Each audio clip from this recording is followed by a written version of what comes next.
Hi, y'all! Welcome to Vigil, Wildemount Chronicles! I kept going, and there's still more to it! Oh. Well, sorry, my audio levels are like, whoa. I'll figure that out in time.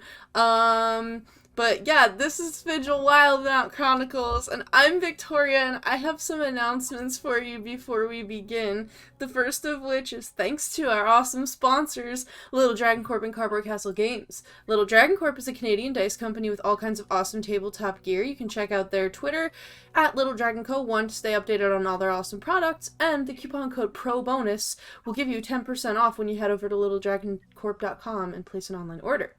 Cardboard Castle Games is a lovely game store local to the Evans, Georgia area. If you're in Evans, Georgia, go there. But if you're not, go check them out online. Thank you to our lovely sponsors.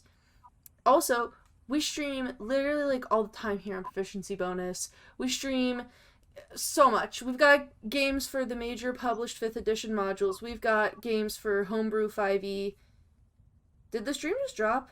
No, that might have just been my phone. It buffered for a second. What? Okay. It buffered for a second. Far out. We've got 5e homebrew games. We got games that aren't even 5e. We got video games. We got stuff. So check out our other programming every night of the week. Also, please join our community Discord and come and hang out with us, and then you can find out more about our subscriber games there. So if you subscribe to our Twitch and you join our Discord, then you can play in a game with us. So check that out too. And also, just want to give a quick shout out to Adrian Von Ziegler for some of the music that we use here on Wednesdays. He's a really awesome composer. He's got great content usage rules for small streams like ours, so thank you to him. Please go check out his YouTube and his Patreon and support him if you can. Kristy. MysticHour? Yay! Oh, tomorrow's Star Wars? Yes. Okay. Tomorrow's Star Wars, but I might be streaming either sometime this week. If not, I will be back again next Thursday, and we are now at the point where I'm done all the side quests, so now we're hitting Noveria and then Vermeer. So if you want to come watch me fuck shit up, come hang out. Watch some Garrus. Nice.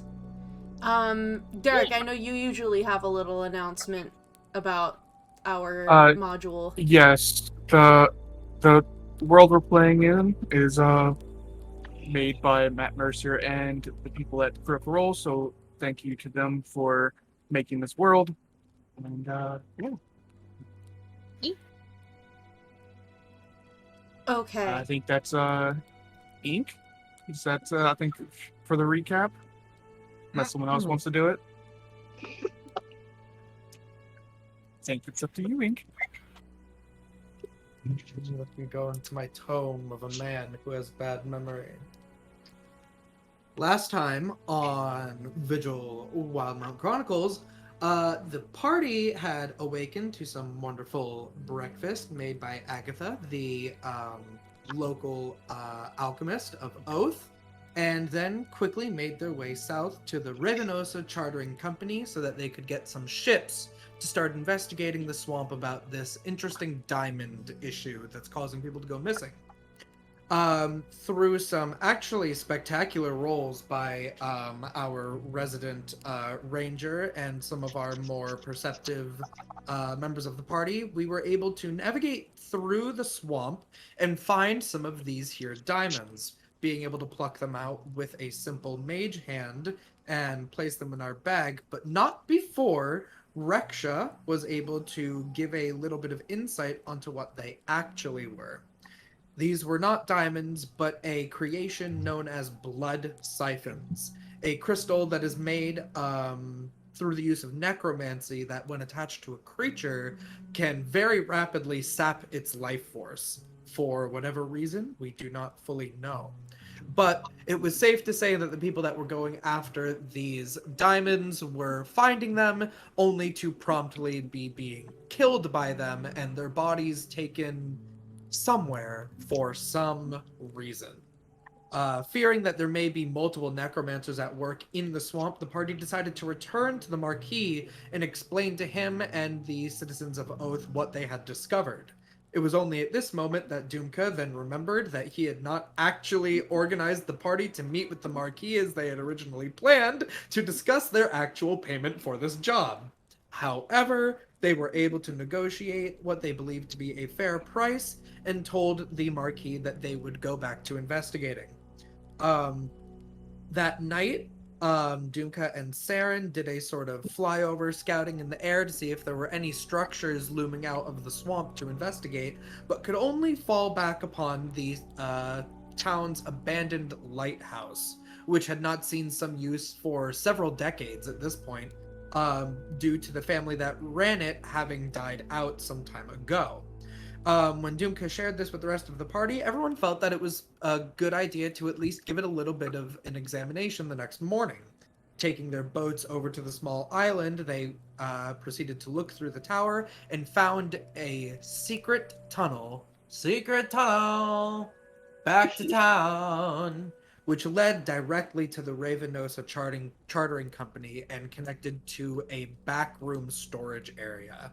This definitely puts Lady Ravenosa into a suspicious light, but as the party wanted to quickly make sure that they were not discovered, returned back to the tower to plan their next move, possibly arranging a stakeout. Also, Tremayne knocked over a chunk of the tower, thinking she was finding a super secret item, but she just found that she's really freaking strong. And that's what happened last time. So we jump back in right when the party make their way back to the island that the lighthouse is on after sinking their two boats. And what would you all like to do? What would we all like to do? That's a great question. Really good question. I mean, we've sunk the ships, boats. Yes. I suppose the next step then would be finding a good place to hide ourselves if we're staking out here. If this helps, I will switch you all over to a map. Ooh. Wow. It is not super great, but it is something. So, you can place your tokens anywhere. If you want to be on the top of the lighthouse, you can just be on the edge of the building, and we just we'll say that you're up top. So, but if there's any place you would want to hide, there's a whole bunch of different shrubbery that you could technically get behind. There's a pile of rocks that looked like to be where the ship, the little boat that you all found, or the tracks of the boat that you all found, that someone was hiding. That's why I have this here, just so you all can see where it was parked at one point and dragged off into the water. And then their little dock is over here. And the door is on the 3 o'clock. Right here, yeah. Okay. That's where the path leads up. So, but if you all would like, the plan is to do a little stakeout. I don't know. Well, we could just keep trying to find more diamonds and see if we can catch someone moving a body somewhere, but this definitely seems like it is more likely that someone will return or come out of the tower. Yeah, I'd hide in the I would hide around here. We just need to that's be what I was thinking too. careful because they want the boats returned by the end of the day, don't they?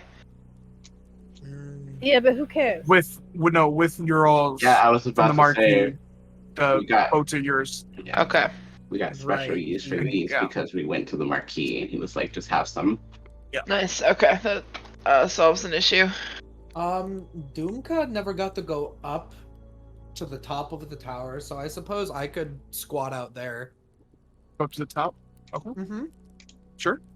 It might be good to have someone, The only other really big piece of shrubbery that I can see around to hide in is the one over on the left side. So that would be good, I think. Mm-hmm. Other than that, it's pretty much, yeah. There's nowhere else to really hide unless we were trying to hide somewhere inside the tower.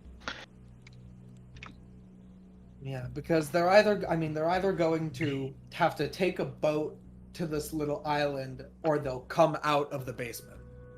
Yeah. So, I know that I am not necessarily the best of lookouts. I have pick, but if there is someone with good eyes that wants to help me scout out from the top of the tower, it would be much appreciated. I could. All right. I would be happy to have you.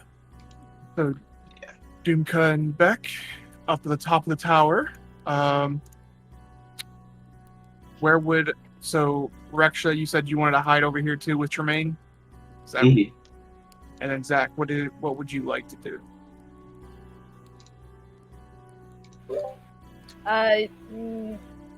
Sorry, I just got heavily distracted by my cat. So stinky. Probably also in the shrubbery over here. Sure. Yeah, I apologize. and then- I'm having like some internet crap happening, of course. But yeah, I guess I'm hiding with Reksha. That way we're both loud, so everyone will just see us and nobody else. And then, Shit, good point. I don't want to be hiding with the non-sneaky people. Wow. Okay. Yes, wow. Is there a way for me to, like...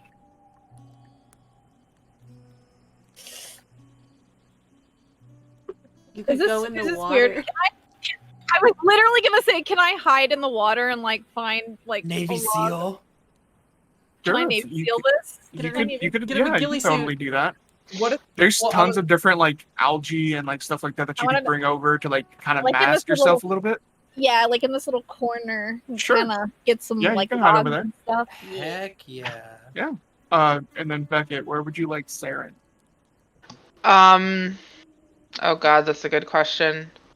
Unfortunately, Saren probably won't be able to get up the staircase to be up there Yeah, with that you. was kind of but- my thought. Under the I'll water? poke. Yeah, why doesn't she go in the water too? Okay, do you want her by Zach? Yeah, I'll So, tell her to be nice and to listen if he needs anything. all right. So, time starts to go by. No, unfortunately, you don't have Pass Without a Trace anymore. And you all spend a good couple hours just sitting around here, keeping a lookout, people staying in their hiding spots. Gets to about midday, probably a little bit later than midday, probably like 4 or 5 in the afternoon. Why don't Beck and Dumka go ahead and make perception checks, or you can give advantage to one of the other if you would like. I'll give you advantage. Okay. Just so Perception. I've got a +6.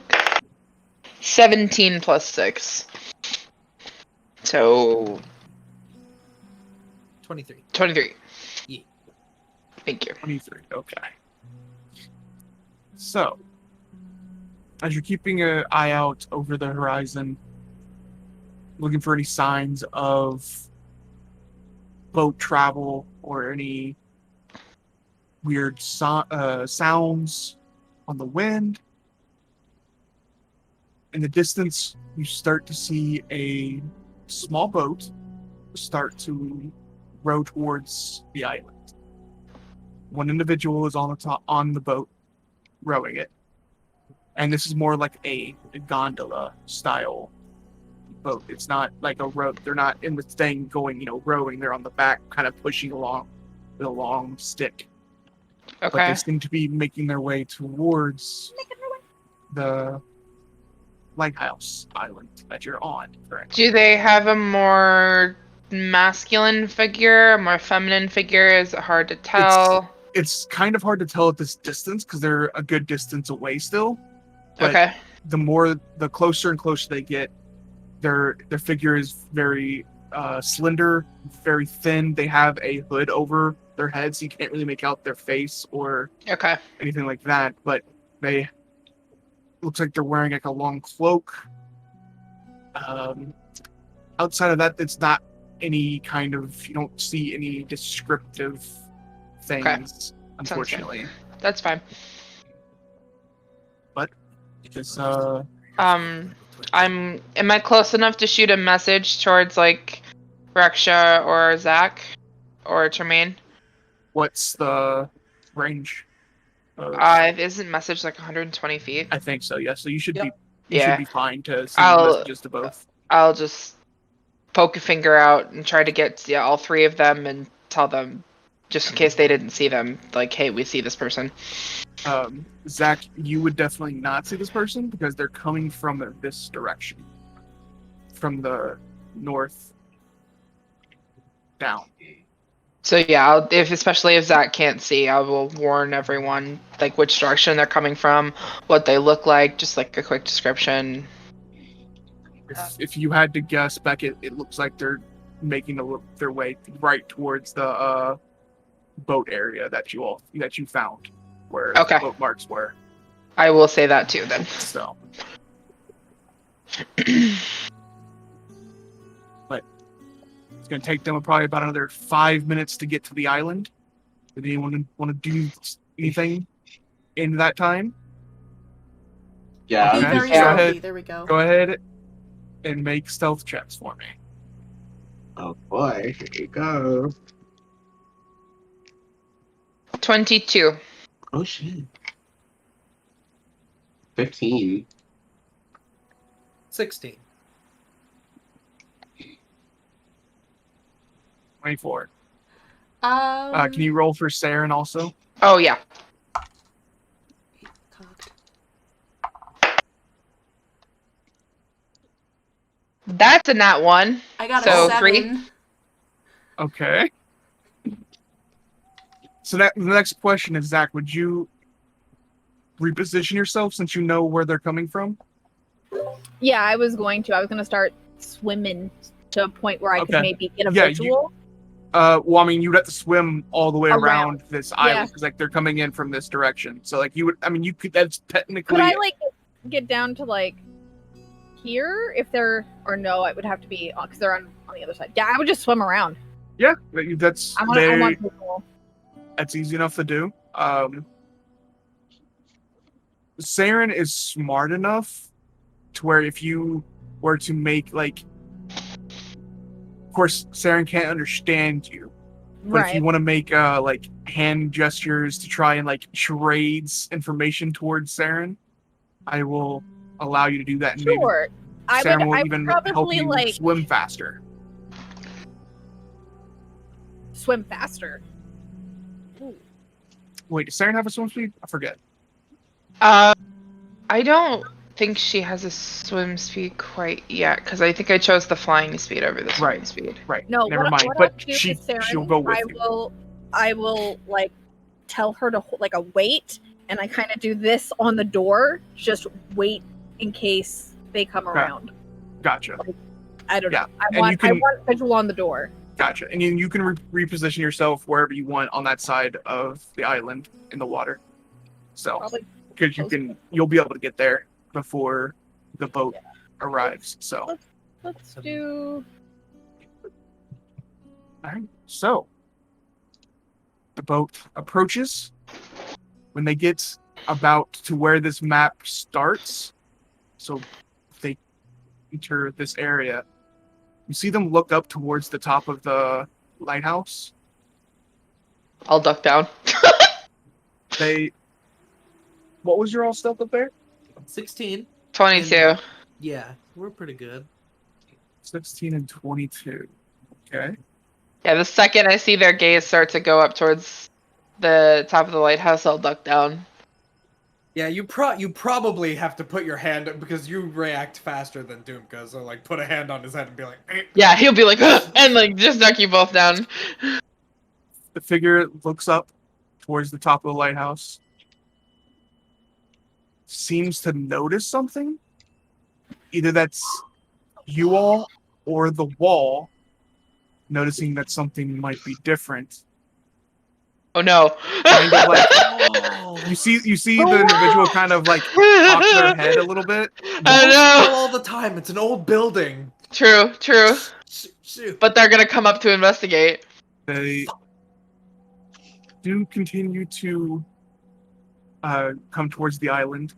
You see them make landfall and jump out into the shallow water and start to pull the small canoe up onto the shore Is where there this is resting.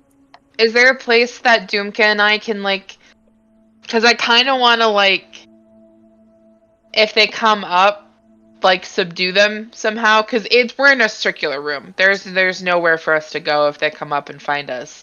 But if we can get the jump on them and maybe like arm around the throat, like get them unconscious somehow, is there a place that we can like hide to do that? Like a retaining wall we can duck under or something? If you went down below, if you weren't on the top of the lighthouse, you could probably find a hiding spot to try and get a jump on them if you wanted.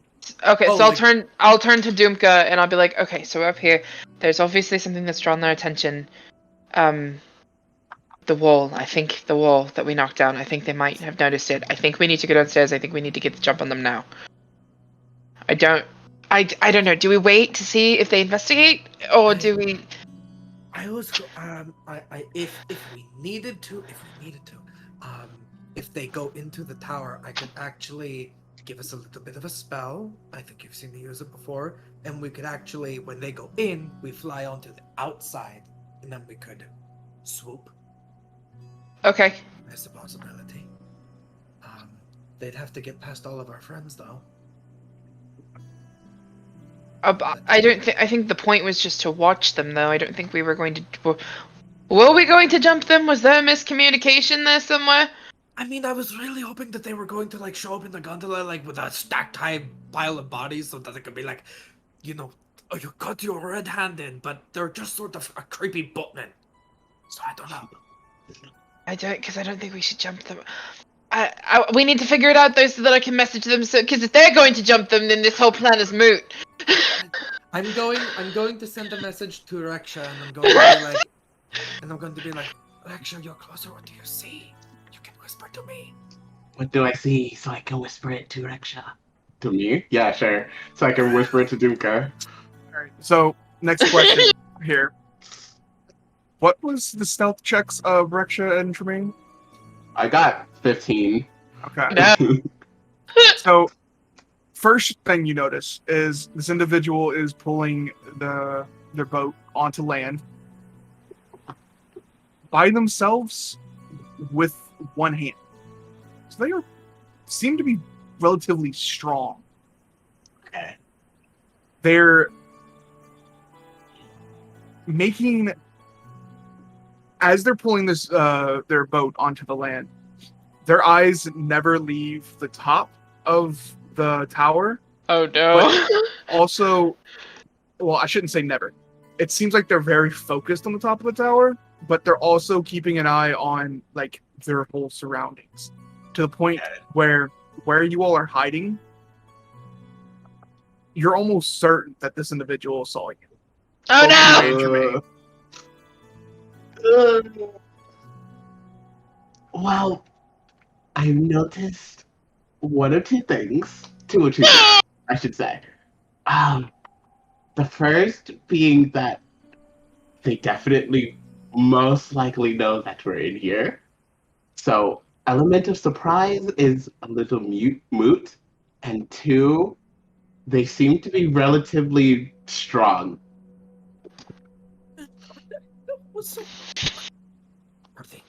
Are they saying anything to you? Dumka, like, No, I think they're waiting for us to make a move. Tremayne and Reksha would like to make perception checks, you all could, or you can give advantage to one or the other. Professional. You know, I will mercenary. probably just give Reksha advantage, because I have a I- -2. No, it's just Also, this because- would make sense. Also, why your stealth is so low. You might be like giving details to Reksha. Kind of Well, talking loud. Reksha, You're talking. while Reksha is like looking at this actual person, I'm like looking behind us and I'm like, Reksha, there's like a giant crane behind us. There's this huge bird, its legs are like 4 feet long. 19 plus like 6 or something. You see, 25. this individual is wearing a hood. They are definitely feminine in structure. And you see an elven lady underneath the hood. Long black hair. However, I don't think you've ever seen this woman before, because I think you went to the temple when someone else might have went. Her. Yeah. If Reksha, as you point this out to Tremayne, the description that Reksha gives you definitely sounds like Ravenosa.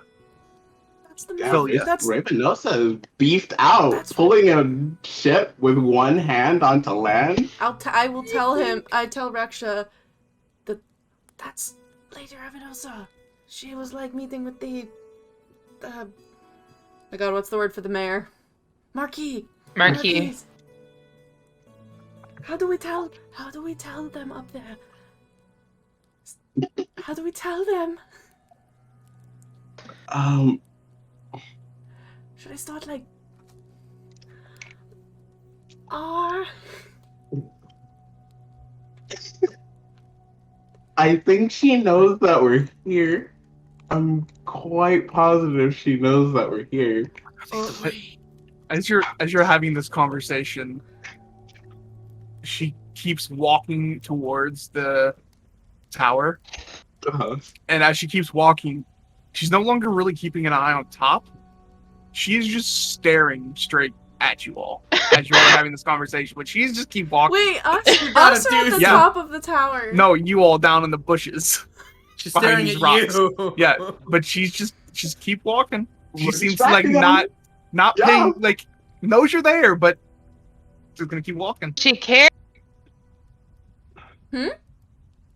If she knows you're there and she's just continuing to walk, why doesn't she care? She's gonna- Oh, we're she's just. gonna kill us. She doesn't need to know what me and Tremayne are doing in a bush. That's like not her business. Someone needs to. If it's right, someone needs to talk to her or something.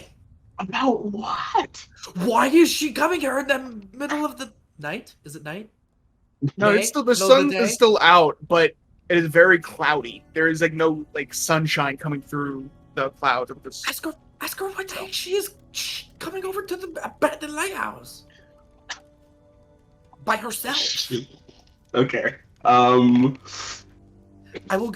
Reksha, you can do Reksha's this. gonna, I'm going to help you talk you through this. Okay, we're just gonna get up out of the bush. And Hey, as go. you start to move in, she turns, smiles at you. I was wondering if you were gonna stay in the bush the whole time. Oh, she's overly confident. Yeah. Oh, no. Well, aside from that, I do find it quite odd that you're out here at this time of day, so far away from town. Why do you find that odd? You know nothing about me. Because She has a point. Why is she just going on the gondola stroll by herself? especially considering the whole diamond thing that is happening around the Oathmoors and the fact that no one else in town seems to come out here for any sort of reason. And of course, you being obviously someone who is helping the Marquis so much with this issue, I guess we sort of thought you would be with him instead of out at this lighthouse? It's quite dangerous to be out here. Yes, did you not I'm hear sure the you're news aware. of these diamonds? The diamonds have no interest to me, so I do not worry about them. Wait a second. No, I mean the more recent news about the diamonds that we brought to town. Oh yes, that did make its way to me. So very interesting. I don't know why anybody would want to do that. And still they are of no consequence to you. Not really.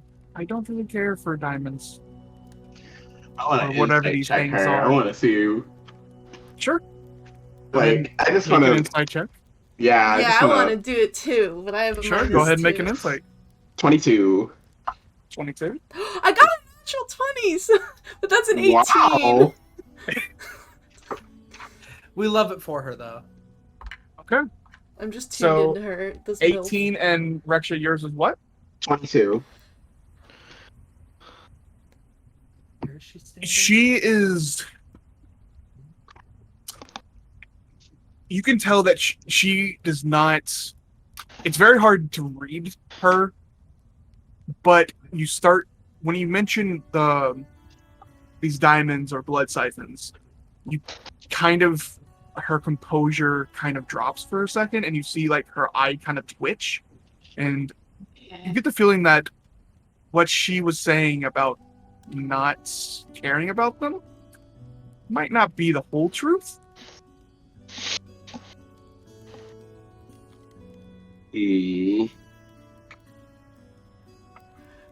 So, why don't you tell your friends to come out and join this conversation too? The ones on top of the tower. No! No! What? We still got Zach. I rolled the 22. What friends on top of the tower? What do you... Well, as long as you understand that. Looks out. See. we hear Dumka breathing. And then just slowly turns back towards her.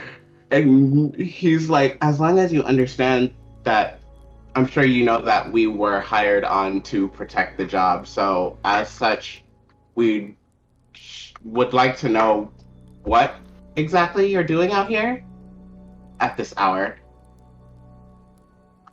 I was just going for a nice boat ride. It seems that I get the feeling that we're having some problems here. Come on the tower. Do you want... How do we... I just, like... We'll kind of, like, yell out and be like, hey, she knows you're up there. You might as well come down. Little head She- peek. She waves up to the people up on top of the tower. Lady Ravenosa, so good to see you again. Yes, good to see you too. Where is your other friend? There was 5 of you, correct? My brother is doing some errands for Miss Agatha. Interesting. Okay. I asked about you at the chartering company. I thought they said that you were in your office. I was. I don't spend all day in my office though. We were like just there, and you're coming from the north. Town is back south. Maybe my employees were mistaken. Then why did you just say that you were in your office? I was in my office earlier.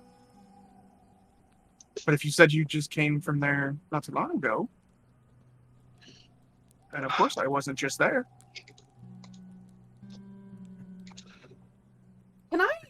Derek, can I ask a mechanical question right now? Sure. I have a feature called Know Your Enemy, where if I spend at least 1 minute observing or interacting with another creature outside of combat, I can learn things about them. Have we been talking with her for at least a minute? Yeah, I'll say you all have been. Okay, so I want to know... I mean, because as she was walking up to, yeah, so you would have, I definitely say it's been a So minute. let me tell you exactly what it says. Okay. I can learn certain information about its capabilities compared to your own. So the DM tells you if the creature is your equal, superior, or inferior in regard to 2 of the following characteristics of your choice. So I would like to know if her current hit points are equal, superior, or inferior to mine, which is 67. Superior. Okay, and I would like to know, I gotta pick the other one. Oh god, that just made my heart start racing. Okay.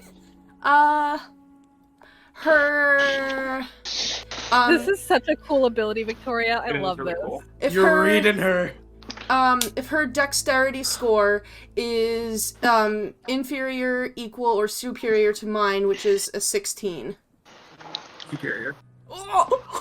She's a vampire.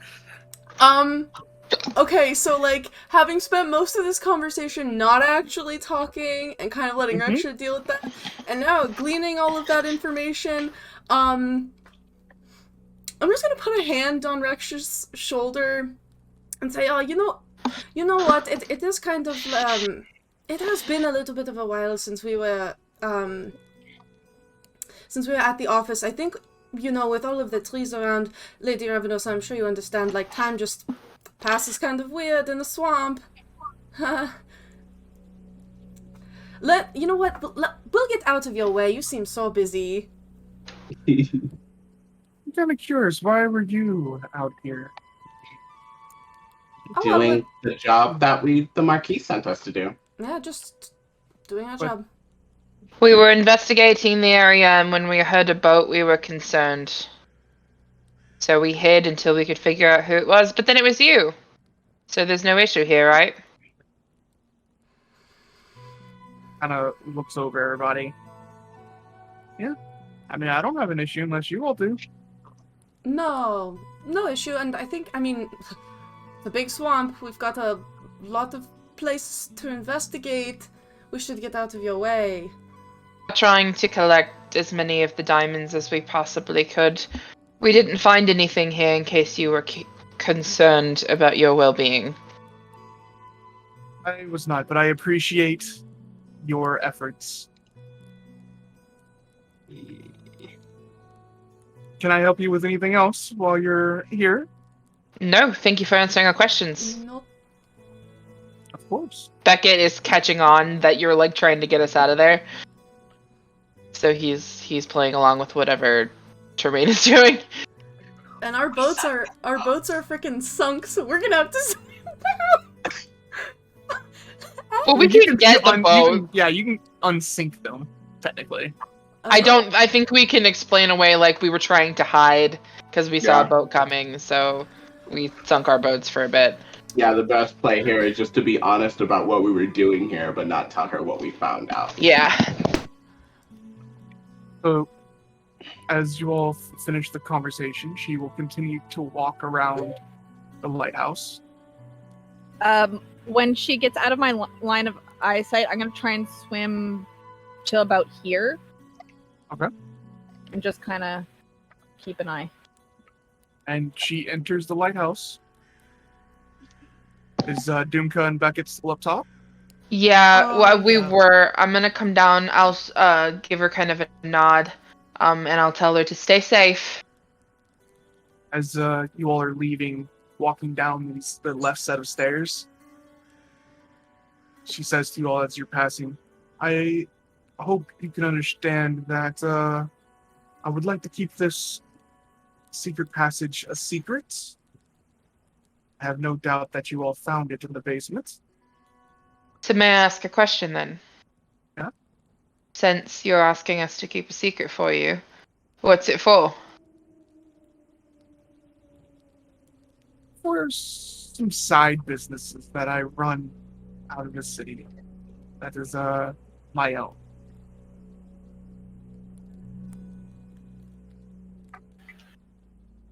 I'll kind of glance to Dumka.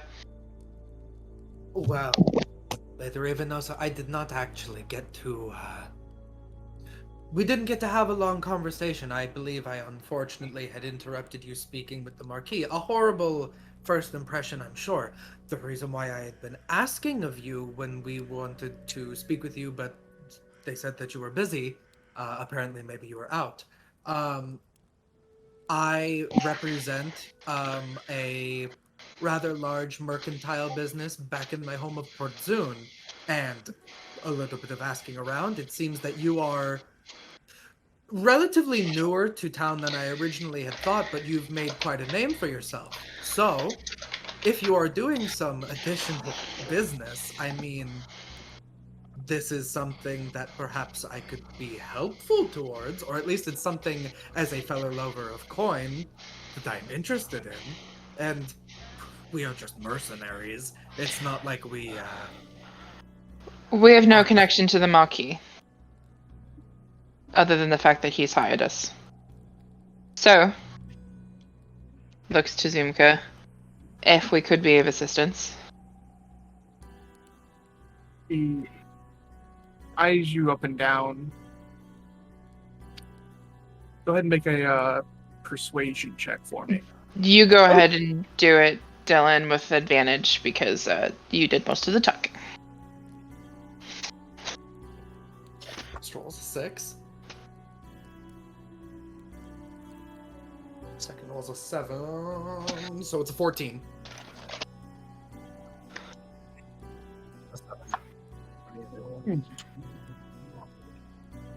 What kind of work are you used to doing? Maybe there is something that I could use your help with. We've, as you can see by the fact that we've been hired by the Marquis, we are very good at investigatory work. We have frequently been hired guns when that has been necessary. I have only been with the online for a short time though, so if there is anything else you'd like to add to that, Dumka. I mean, we have. I mean, primarily, we got our start. We protected some shipments. We recovered some goods that had not been properly delivered because other people were not as reliable as us. That sort of thing. Protection, transportation. We have magic. We have people with good eyes and good ears, and we have people that can help keep assets safe. We are multifaceted. No, it is quite difficult to find good help, especially in this city. I think I might have something for you. Do you think you could go pick something up for me and bring it back? It is definitely something that is possible for us to do. We should probably discuss the semantic or the logistics of it before we agree. And we would, of course, like to bring it to the rest of the Iron Line as well. But it is definitely a possibility. Well, why don't you go ahead and call your friends in here and we can have this discussion. Since you have 4 of your 5. Mm-hmm. My brother is. I think he said he was going to be back before sundown. We anticipated being back in town. He's gathering some plants for Miss Agatha. So. Unfortunately, I would need this delivered tonight. So. I suppose I could send my my little friend here and maybe deliver a message to him that we would be a little bit late, but he's adaptable. Sure. He has a good way of taking care of himself. I have I have a friend that has a package for me out in the swamp. They're staying out in a small hut out there. If you go collect this package and return it to me, It is very important that I receive it. I will pay you handsomely. All right.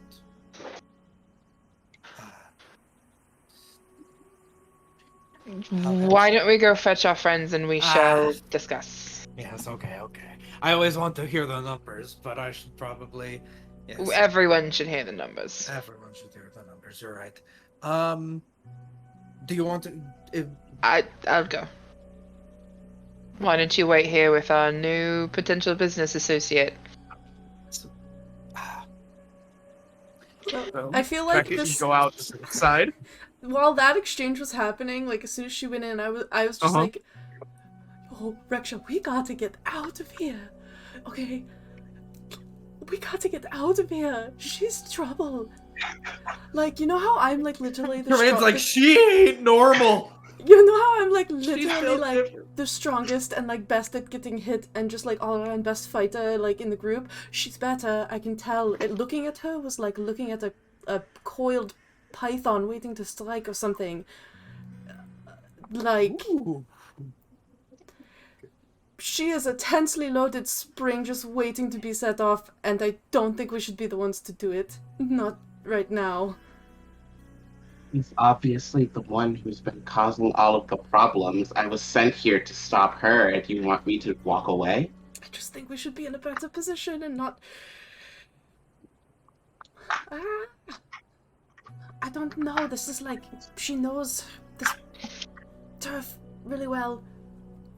How are we supposed to pull her to our turf when our turf is several miles away in a whole other town? I don't know, but she is very strong, and I was not expecting that.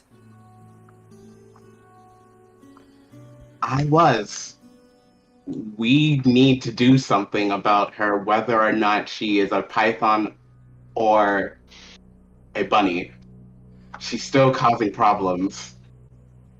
Beckett will emerge. Oh my gosh, hey Beckett! How's it going?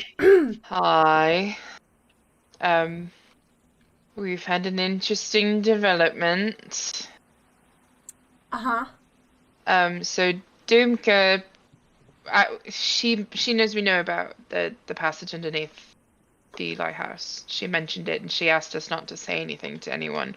So, because she was asking me to keep a secret for her, I asked what it was for. And she told us it was for a side business, which I assumed to mean some sort of smuggling, maybe, or something a bit less legal that she doesn't want the Marquis to know about. And somehow in the conversation, our services as the Iron Line were offered to her. What? And I'm to fetch you to discuss it. I think it's more a ploy to try and figure out exactly what she's doing, because if we do a job for her, she wants us to pick up a package somewhere in the swamp and deliver it to her. And if maybe we can see what that package is. If we do a job for her, she might trust us enough to tell us what's going on and what she's doing. That's my guess, at least, as to what the intention here is. Well, But she wants to pay us to do something for her. And I think it might be a good opportunity to get her trust. well, Tremayne, why don't you tell Beck what you found? Yes, I was watching her while we all were talking, and she is like way more powerful than me in terms of just like pure physical prowess. Like, I can tell by looking at her in the way that she walks and the way that she is carrying herself that she is strong.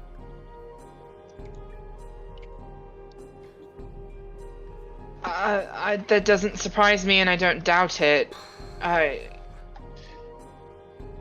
guess we have no other choice than to do. I don't know. I don't either.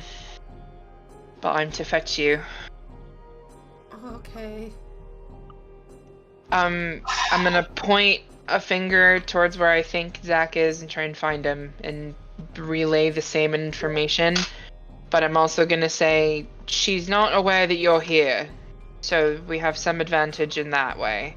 Yeah, let's keep it like that for a while. Yeah, we told her that you're off collecting things for Miss Agatha, and that we would discuss the arrangement and inform you later. I will try to discreetly keep you updated while we're in there, but I think you being hidden for now is the best bet, especially because if we go, you can still see what she does. Right. Yeah, I'll stay close. Don't worry about me. I'll keep you updated. Thanks, Beckett. And I guess we go back in? Yeah, Reksha is tense, but he'll follow a little bit behind. May I have spoken with Lady Ravenosa alone for a brief moment? Of course. So, a little while after Beckett goes, Dumka will get real casual in his stance, and he'll just be like, "Did I hear correctly that you are not really concerned about the truth of these diamonds at all, Lady Ravenosa? People are going missing. Possibly people are dying." Well, people die all the time. We don't see why a few extra adventurers going missing is my problem. Well, I mean, a lot of those people were potential and existing customers. I know that you have built up such a good chartering business, and it must not look or reflect well back on you that all of the people that are going out with your ships are befitting ill fates. That must surely be affecting at least your business in some respect, unless this side business is a little bit more than just on the side, you know? No. You can never have, at least my point of view is, you never put everything in one basket, if you understand what I'm saying. So this chartering business is just like a thing.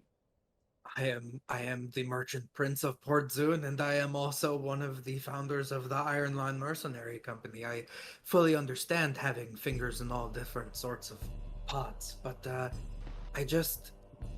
Lady Ravenosa, fairly new to Oath. Are you a prominent family here in the Menagerie Coast, or is this more of a sort of self-given title? That is just what people call me. I've never claimed to be a lady, but that's just what people assume of me when they see me. So I just don't correct them. But you have established yourself as a respectable businesswoman, and also probably one of the more prominent figures here in Oath. With all of most of the attention being of a sort of pilgrimage, religious nature, it is surprising to me to be able to find such fortune in business and coin. You know, some of the most giving people are those of religious faith. So if you know how to do it, making money in that kind of city is relatively easy. It's very true. As you know, I mean, Moradin, or maybe you do not, Moradin has quite a standing in Port Zoon, and I've heard. he is quite well enamored with craft. I'm going to take out a flask of water and just sort of be like, it is incredibly muggy, but the business of would you like a drink? You've been rowing all day. Here, have some. Make a persuasion check.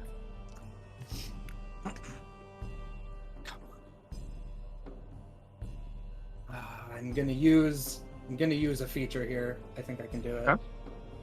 I'm going. You also to have use- inspiration still, if you. I'll use inspiration. Use inspiration first. Do I want to try and go higher? I rolled a straight 10. I could burn a sorcery point and roll it one more time. What do you guys think? Should I try and go for higher? I don't know. I'm Yeah. trying to get her to drink a flask of holy water. Yeah. Yeah. Burn a sorcery point. It's higher. That's a 21 total persuasion Nice. check. That was definitely worth it. No, sure. I think I would like a nice, refreshing drink of water. She takes your flask and takes a sip.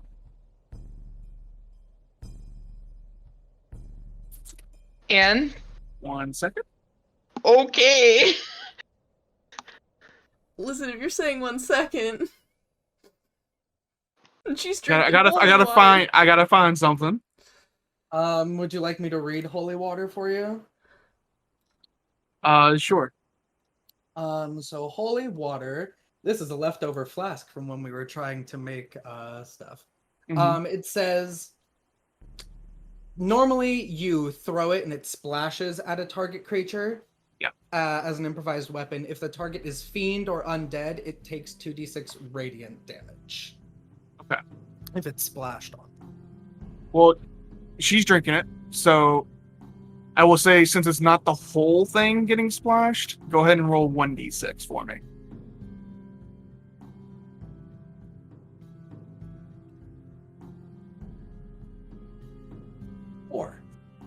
Four? 4 radiant damage. All right. He looks back up to you, gives you a smile. And this is about the time where the other 3 individuals come walking up to the door. I was hoping I talked long enough. Okay. However, you do see that as she looks up and smiles at you, she gets this very pointed look, stares at you, and understands what you just did. She smiles. You see 2 fangs in the front of her mouth. And we're And I going to need fetched everyone. to roll initiative. No, we didn't get the location of her associate. I don't work for vampires, actually. So, If Sorry. the person is helping her with the blood siphon things. Oh God. There's other ways to figure it out because I know now we there's can go other to her ways to figure office. it out. So, and that was, how much radiant damage was that again? It was 4? 4. Cool. Thank you. I'm sorry, I had an idea. No, you're fine. Don't worry. Oh God. Okay. Can someone, You can will be someone good. look at the Roll20 chat and assist me, please? Sure.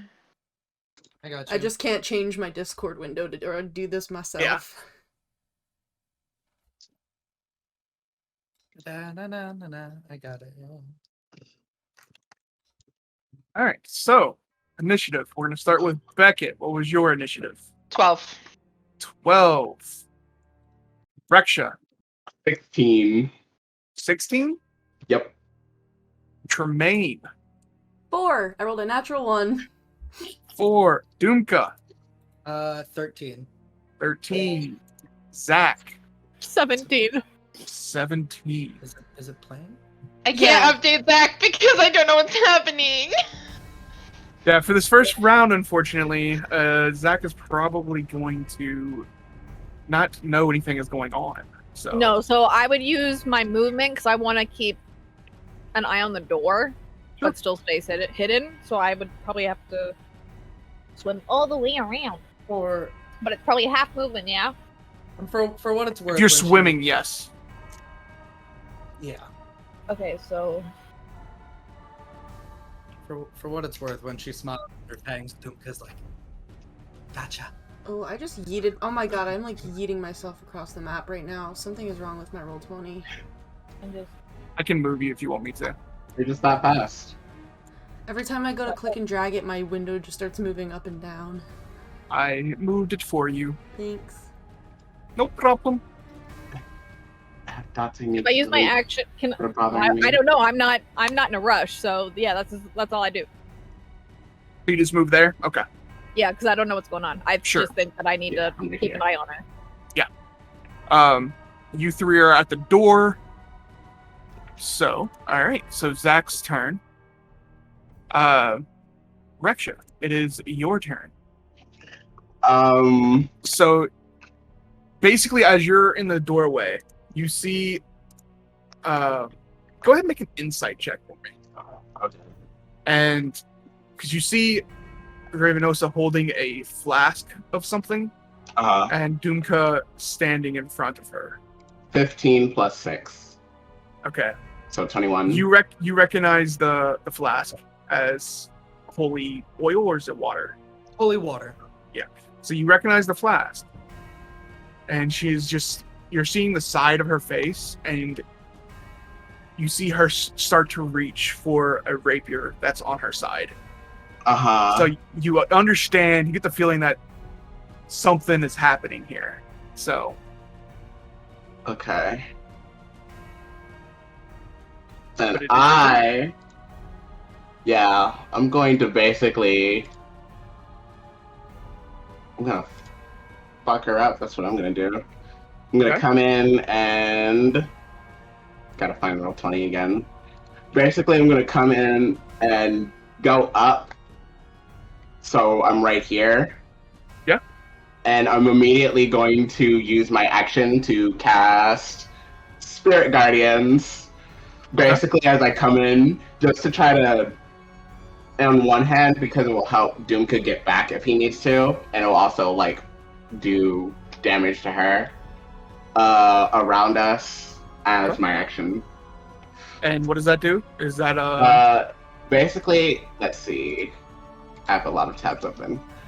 Spirit Guardians. Call forth spirits to protect you. They flit around you in a distance of 15 feet for the duration. When I cast a spell, I can designate any number of creatures to be unaffected. If a creature enters the area for the first time or starts its turn, they make a Wisdom saving throw. On a failed save, they take 3d8 radiant damage. On a successful save, they take half. Gotcha. Alright. So does she have to make a save now, or is that at the start of her turn? I don't know if casting it with her in it counts as her starting, as her entering it for the first time on her turn. I'm pretty sure it's at the start of her turn. Yeah, I think it is when she. Because it's the same thing with Moonbeam. Yeah. Okay, so you doing anything else? I don't have anything to use my bonus action on yet because no one is hurt. All right. Well, it is her turn. So she has to make a Wisdom save, right? Wisdom. Yep. Mm-hmm. That is a 19. She passes, so she'll be taking half. All right. So 10 radiant damage. That was really good. Okay. I do have a question. Was the holy water, was that considered radiant damage too? It was indeed. Okay. Good to know. I did not mean to do that. She can drink the rest if she can drink the rest if she wants. No, she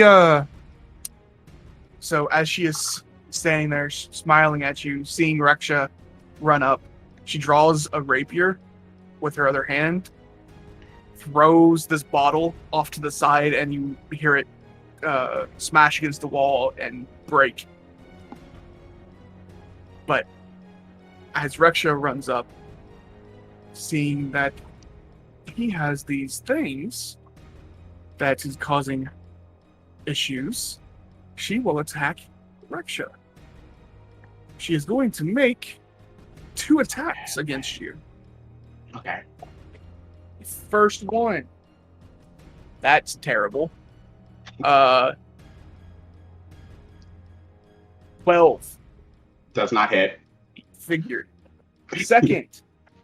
Not much better. 15. Nope, not even close. Alrighty.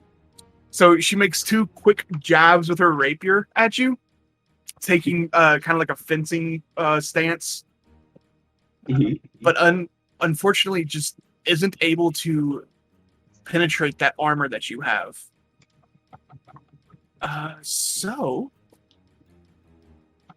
I think that will end her turn, and Dumka, you are up next. Dumka's just like, it's her Reksha, she's not normal. She's been doing it. Wow, really? I just figured it out. Dumka is going to quicken cast mirror image as he takes out the little silver mirror that he got in the dragon temple, and as he flashes it over his face like a wand, it pulls his visage along with it and makes a bunch of Dumkas appear. Mark off my sorcery points for that. It is 2. And then I am going to make a booming blade attack with my action. Go ahead and make an attack roll. I'm going to two-hand Casimir. Okay.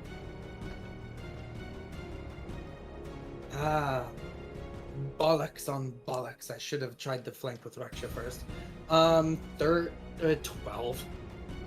Unfortunately, she sees your strike coming and is just able to sidestep out of the way, and you're unable to make contact with her. Dumka will just be like, "You're the one that has been making the diamonds. It's all your fault." Come on. And all in my turn. Okay. At the end of your turn, she will use one of her legendary actions to make an unarmed strike against Reksha.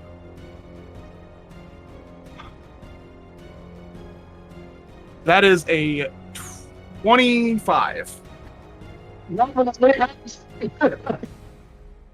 Instead of you taking any damage, she feints with her rapier and then grabs you by the neck and then kind of turns you around to face Dumka. Okay. So she has you grappled and interposing basically you between you and Dumka. She's using me as a shield. I am pretty big. Beckett, it is your turn. Okay. You were standing at the doorway, and you see that Lady Revenosa has just grappled your friend.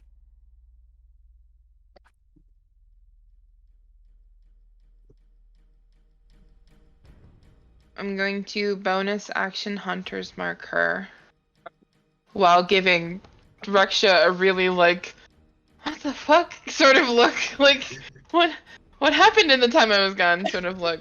So I will bonus action Hunter's Mark her, but then I would like to maybe make a check to pry her off of him. So that he's not grappled anymore. Okay, so you want to make a athletics check basically to... Yeah. Sure. Yeah, we'll have this be a contested athletics check then.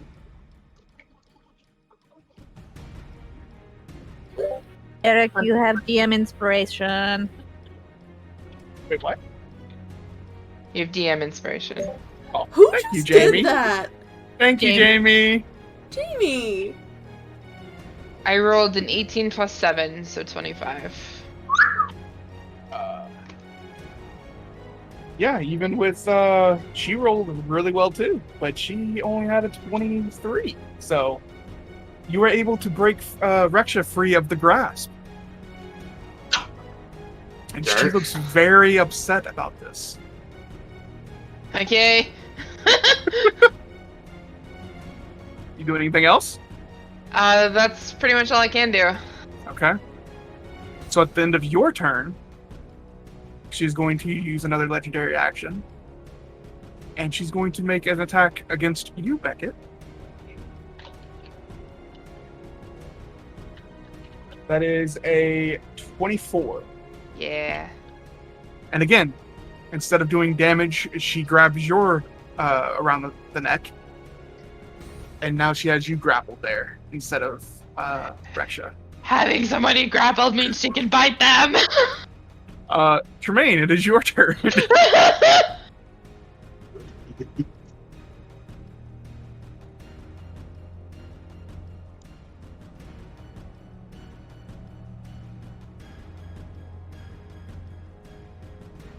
Huh?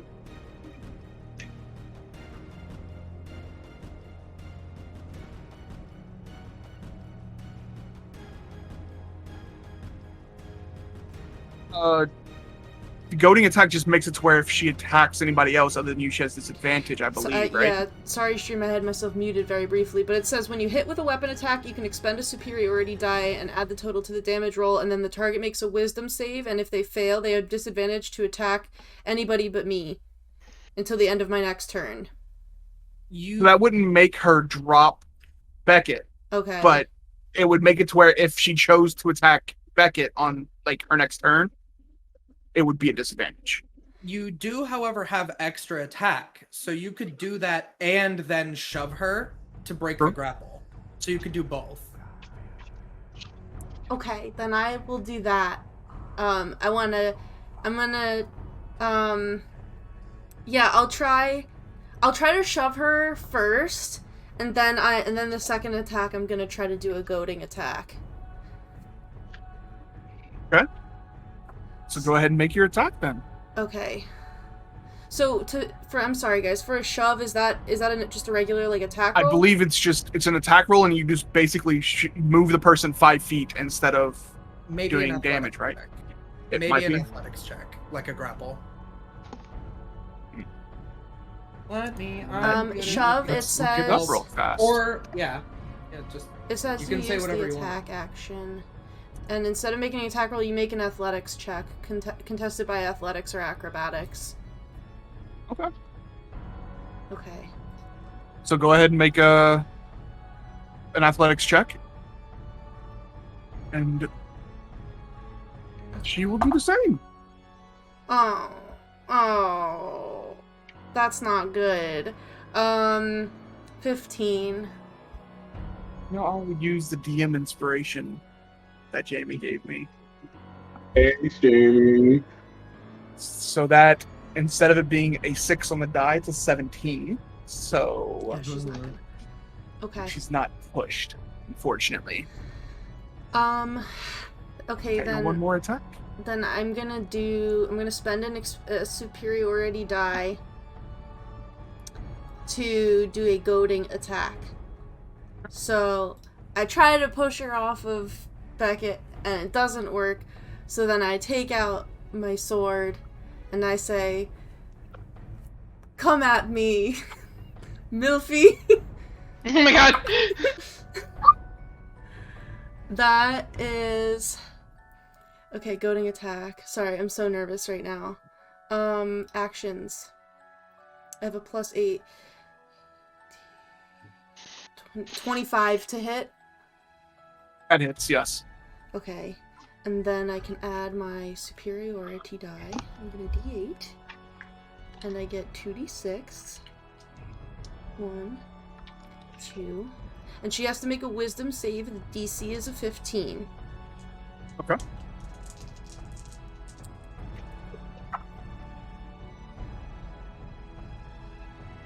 That is a fail. She rolled a 10. Then she has disadvantage to attack anybody else except for me until the end of my next turn. Correct. And she also takes 5, 10, 16 slashing damage. Okay. And this is with a magical weapon, correct? You're using your +1 greatsword? Mm-hmm. Okay. And that is my turn. Alright. Well, at the end of your turn, she can't bite anyone, unfortunately. So she will just use her last legendary action, and will make a attack against Reksha. She doesn't like me. At disadvantage. That is correct. Good thing you did that too, because that was a natural 20. Ooh. Still Nice. not bad. Still not bad. That is going to be a stats. A 23. Yeah, that hits. Oh. Okay. So you take Armor class is 19. a 8 points of piercing damage. Ouchie. You need you to make a concentration check for me. Yep. DC 10. 17 natural. Perfect. Zach, it is your turn. You noticed all your friends go running inside, weapons drawn All from right. inside. So Well, that tracks.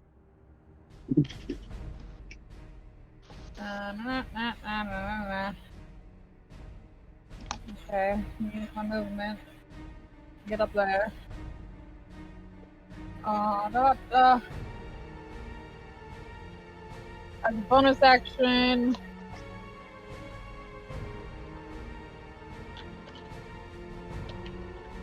Yeah, as a bonus action, I'm going to do Step of the Wind. okay.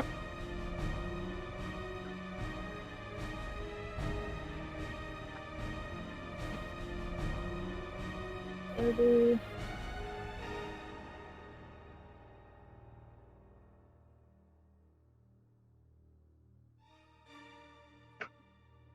Maybe it's 45, right? Yes, I do.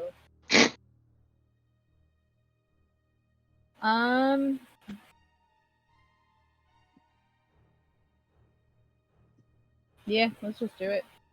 I'm gonna get up in there. And as an action, I will just punch a bitch. All right, go ahead and make an attack roll.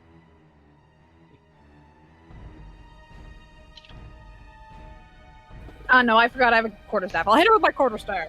All right.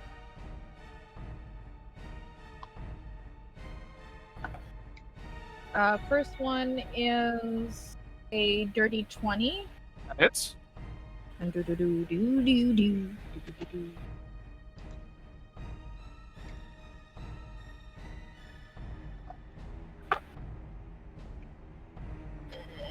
7 damage. Now, is your quarterstaff magical? It's silvered. That's unfortunately not magical. Yeah, Okay. no, not magical. And I haven't activated because I need a bonus action to activate. So at the moment, nothing's magical about it. Second hit. 19 to hit. That hits. Well, that's better. That is 13 damage.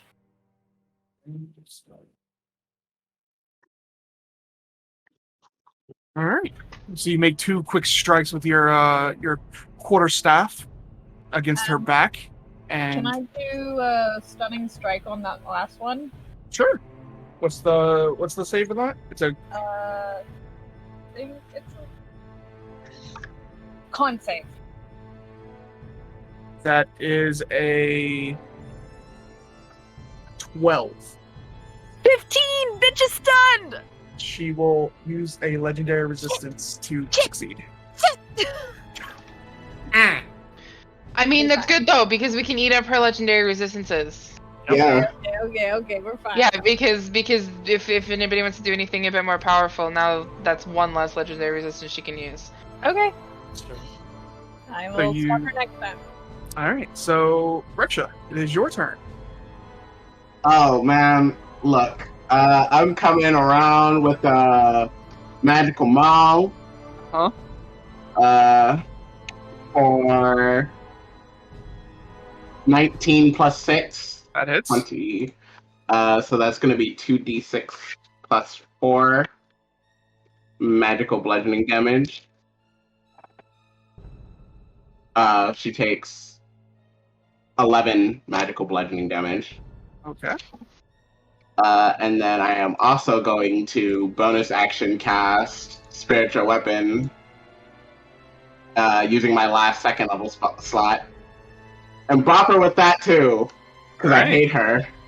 Go ahead and roll damage, or roll the attack. 13 plus 6, so 19. That hits. And that is another D8. 7 plus 3, so 10 more force damage. Okay. You want to move or anything? No! Alright. So it is now back to her turn. Wisdom save for me, please. Yep. That's not very good. That's a 11. That's a fail. Wait, 16. Sorry. That's a pass. Why would you lie to me? I'm sorry. I forgot that she had proficiency in wisdom saving throws. My bad.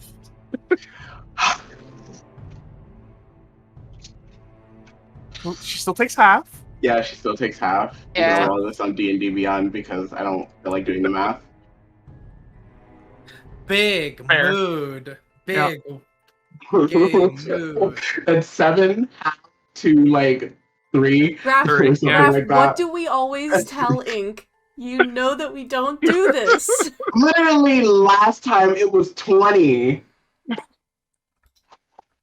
So, it is now her turn.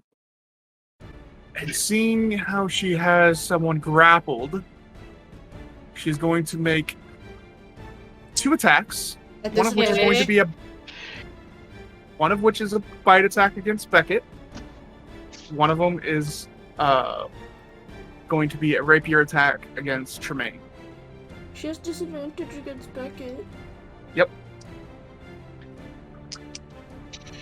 Come on, Beckett, harden your neck. Just do this. Just do this. No. When someone tries to tickle you and you're like, no. Yeah.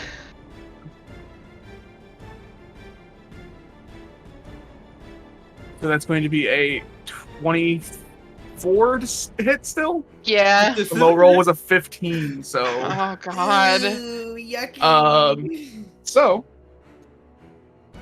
you see as Ravenosa No. open her mouth and just bite down on Beckett's neck, Ooh. and you start to see blood start to trickle out of Beckett's neck. So you take 6 points of piercing damage. Okay. Really bad rolls. That's 7 points of necrotic net damage. However, your maximum hit points is also reduced by 7. Okay. And you kind of see that she is feeling a little bit more rejuvenated by the bite attack. Almost like she healed 7 hit points. It looks like she healed 7. The rapier attack against Tremayne is going to be a 22. And that is going to be 9 points of piercing damage.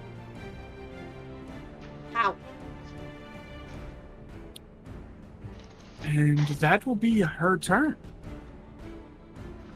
Dumka, it's back to you. Okay. Dumka is going to move out of her engaged space to here. She will make an attack of opportunity against you. Okay. 26. Yeah, I'm gonna roll to see if it hits a mirror image. Correct. 7, so just barely, but it does Okay. hit. It blinks a mirror image, and then he goes, "Sorry, not me." And I'm going to attempt to use lightning lure to yank her away from Beckett and do some damage. So strength save. Strength save? Yeah. 15. Strength save. Yeah, that's a 9. Okay. She's going to get yanked over towards me. How many feet?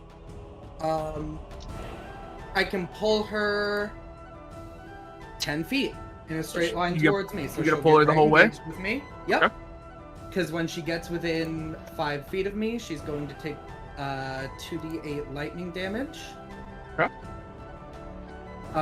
Which was very, very good. 13 lightning damage. But I'm going to, because of being a Draconic Sorcerer, I'm going to add my Charisma to that, so it's going to be 17 lightning damage. Okay, so it's 13, so an additional 4. An additional 4, yep. And so he creates his little lightning lasso and he yanks her off of Beckett, and he goes, "Perfect, I've got you right where I want you." And I'm going to then loop around south of her, and I'm going to quicken cast Lightning Bolt. So that I don't hit my friends. Okay, so that's a dex save, correct? It is a dexterity save. That is going to be a 16. She will just barely pass, which is fine. She'll take half. And I will add my charisma to this as well. Oh, poopy. That's a lot of 1s and 2s. So with my charisma added and then halved, it's another 12 lightning damage. Another 12. Okay. So he loops her around, spins, and then shoots some lightning directly into her side. Doing anything else? And then I will just take a step back because I already ate her reaction. You did. So I will move. I'll hop south. Let my friends get in there. And my turn. All right. At the end of your turn, she says to you all, "How did I know that you would be trouble when I first saw you?" We're little rascals. I knew you'd be trouble. You're just silly. Oh, God. Sorry. Alright. And she will use a legendary reaction to move over to the door without provoking any opportunity attacks. Oh.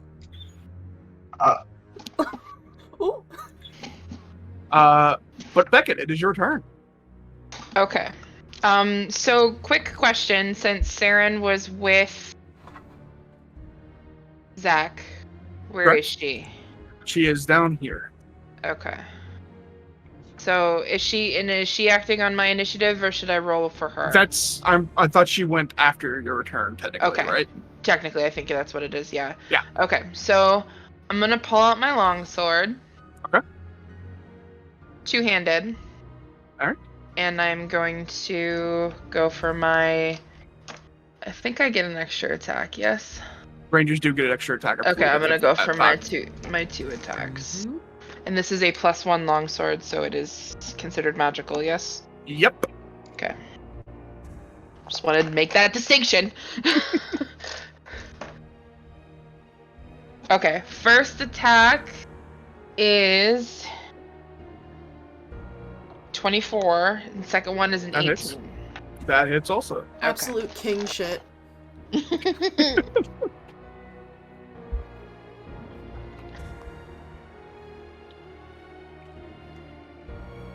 So that's 22 damage from just my sword attacks, both of them. And then she is hunter's marked currently, Correct. so that is an extra d6. And that is max damage, another 6. Alright. He's definitely starting to look a little rough here, so. And then Saren, I'm gonna have her move into the doorway of the building if she can. 5, 10, 15, 20, 20. She'll at least as close to the doorway of the building as she can get. Yeah. If Saren's movement 30? If that's the case, she could get up right up to the door then. 40, actually. Yeah, so she could get up right up to the door if you wanted to. Okay, yeah. And then I'm gonna have her do an attack on the anime music. Do an infused strike. So when a creature within 30 feet of her that it can see hits with a weapon attack, the Drake infuses the strike with its essence, causing the attack to deal an extra 1d6 damage of the determined type. So I'm gonna have her infuse Tremayne's next strike with 1d6 acid damage. Cool. And then I'm done. Okay. At the end of your turn, she will use another legendary action. And she is going to attempt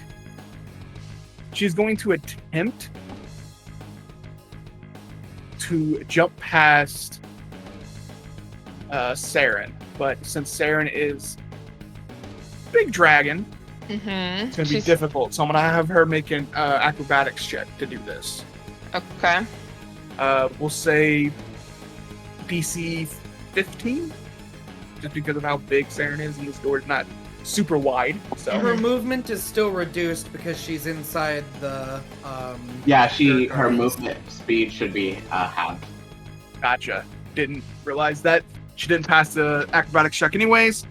So You're stuck in here with the iron line. So is she like tangled with Saren now then? yeah, she's basically like fighting, like trying to get past Saren in the doorway. Who's So- like, I'll say like that fails probably because Saren like, she has her wings, so she probably like opened her wings up to be as big as possible. Opened her mouth, she does that big lizard hiss. Yeah, perfect. So yeah, that's now I believe Tremayne. It is your turn. Remember, you Okay. get the 1d6 with your first attack. Nice. Yeah, you know, okay, so she's like just stuck in the doorway. Yes, she tried to move past Saren, but was unable to squeeze past. Okay, I am not gonna try to move my token because, like, I Or just you want? keep... Do you want me to be up close to her? I can Yeah, do it I'm gonna for you. get up. I'm gonna get up like in her business. Like, can I go one square down and still hit her? Yeah. Just so that way, like, I can still get out the door if I need to, but other people can hit her. Yeah.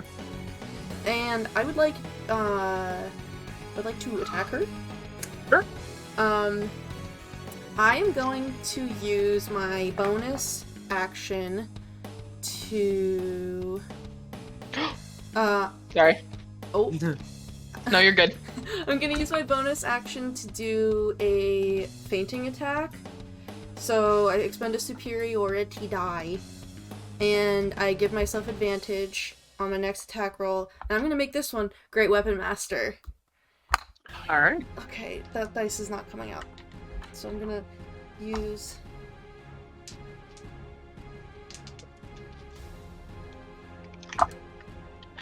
It's literally rolled a natural 20. Tremayne! Nice! That definitely hits. Holy It's balls. only a matter of time before the natural 20 started And again, so. that's a great This on weapon. in your when you crit, is the D6 also doubled? Yeah. From Aaron? Yeah. Oh my god.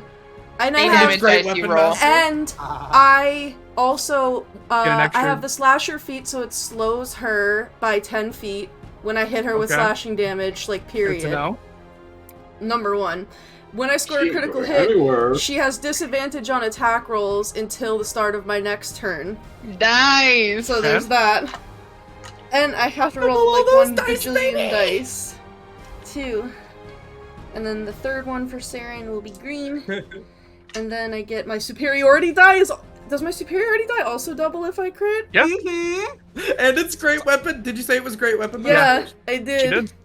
1, 2, 3. So I need 66 plus 2d8. Yep. 1, 2, 3, 4, 5, run out of D6s. And I reroll 1s and 2s, so let's see what happens. It's like my vampire. That's a... Oh, guys! I got like... Oh my god, okay. They just rolled so... Everything is at least a 4, and multiple die are like max damage. Okay, 5, 10, 15,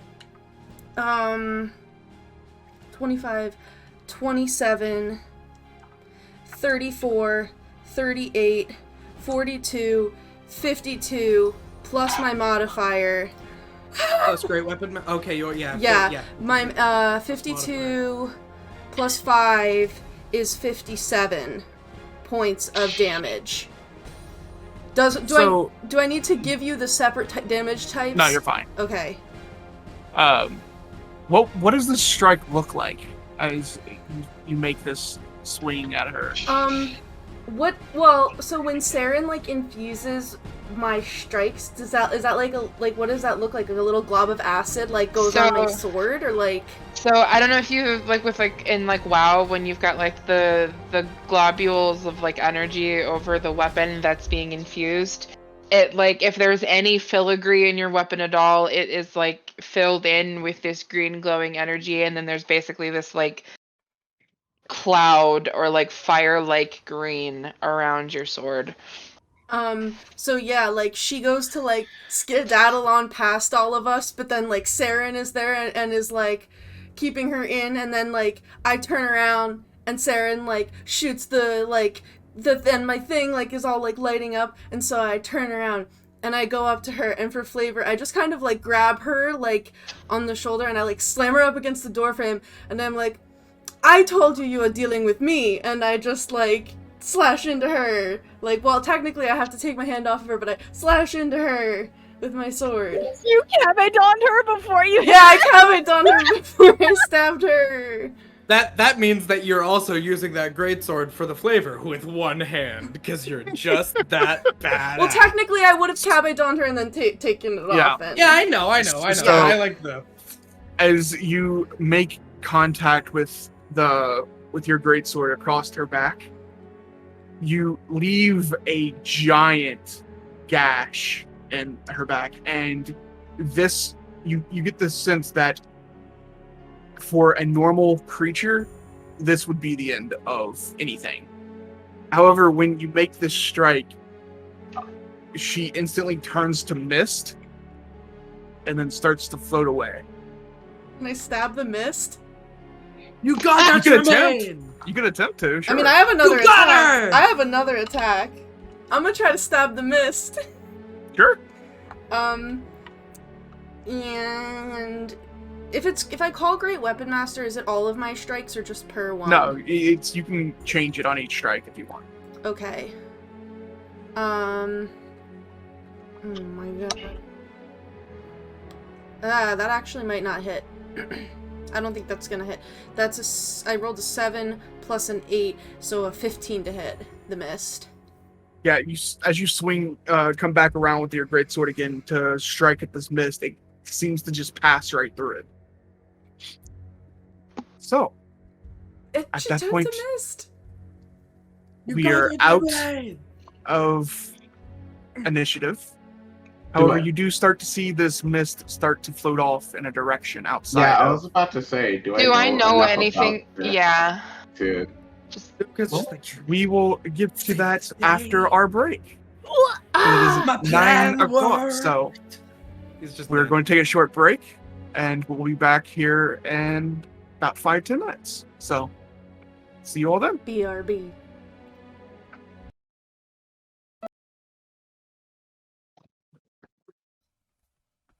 Hello, we are back. We have gotten our snacks, our drinks, and I believe we are ready to head back into the game. So, the group had just dispatched a vampire known as Filia Ravenosa, or Lady Ravenosa, and she has apparently turned into mist and starting to float past the lighthouse as you all walk out and watch this mist continue to move. Is moving deeper into the marsh, away from the city. So yeah, I know people wanted to make some checks to see if they knew anything about vampires. Yeah. Yes, please. Sure. Perfectly executed plan, the Iron Line. I will say that this will either be history or Arcana to work. Either one of them. Thank you for both, so I'll probably do Arcana. I am History, 'cause proficient I don't in think Arcana. would. I'll give my brother advantage on Arcana. I will say this is a check that you will have to do by yourself, unfortunately. Oh, okay. Yeah. All right, I'll do history. I didn't roll very well. I rolled a 9. 16 for me. Reksha was a 16 on Yeah, 16. Dumka, what was yours? 8. No. So yeah, he's like, woo! And Zach, what was yours? 11 minus 1. Okay, so 10.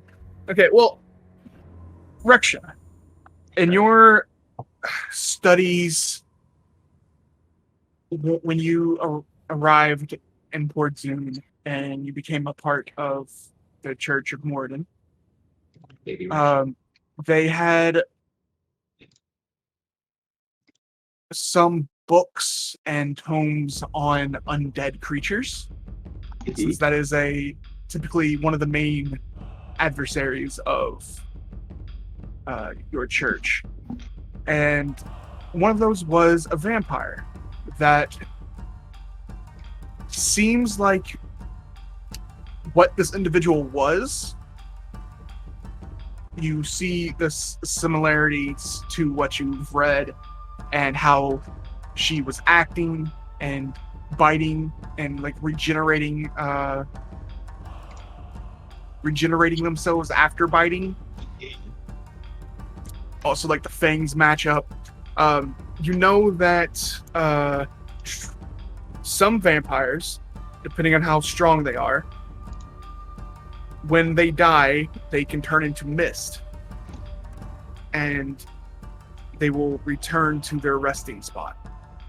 Okay, yeah, so everyone's celebrating, and then you kind of just hear Reksha go, shit! We need to follow it. What? It's not dead. Off we go then. You don't have to explain now. I trust you. Where did it go? When you kill a vampire, they turn to mist. The strong ones. Yeah, it's just kind of like jogging out. Yeah, jogging out. They turn to mist and they return to their coffin in most cases to regenerate. Should it's gonna take a while to bail out the boat. Should some people fly after it? Oh, I was taking Saren. Babe. Saren. Can you follow it? Of course, I can follow it.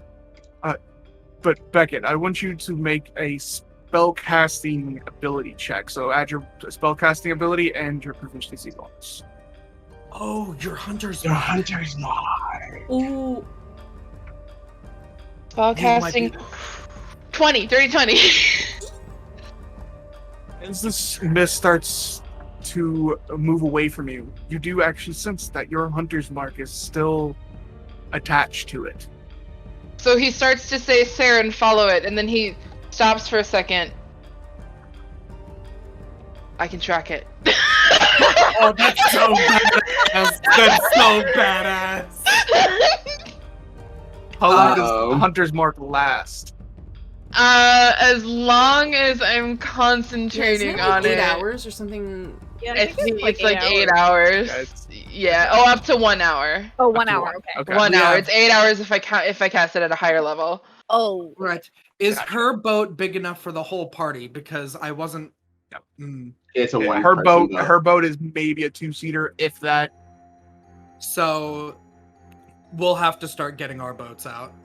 So I will still tell Saren, just in case you start following it. Sure. And she can fly, so she doesn't need to worry about the boats. She'll be okay alone? She'll be fine. Okay. You will take off and start flying after the mist, which you soon find out the mist does not move that fast. So Saren moves like 3 times as fast as the mist. Oh, okay. So they're just like one step. For some reason, One step. Yeah. look, Do you I want me know- to roll any check know- for her? Or is she good? Nah, I she's know- fine. Okay. I know It's- one vampire and the mist went very quickly. Oh yeah. So yeah, I love that. Saren continues to follow the mist.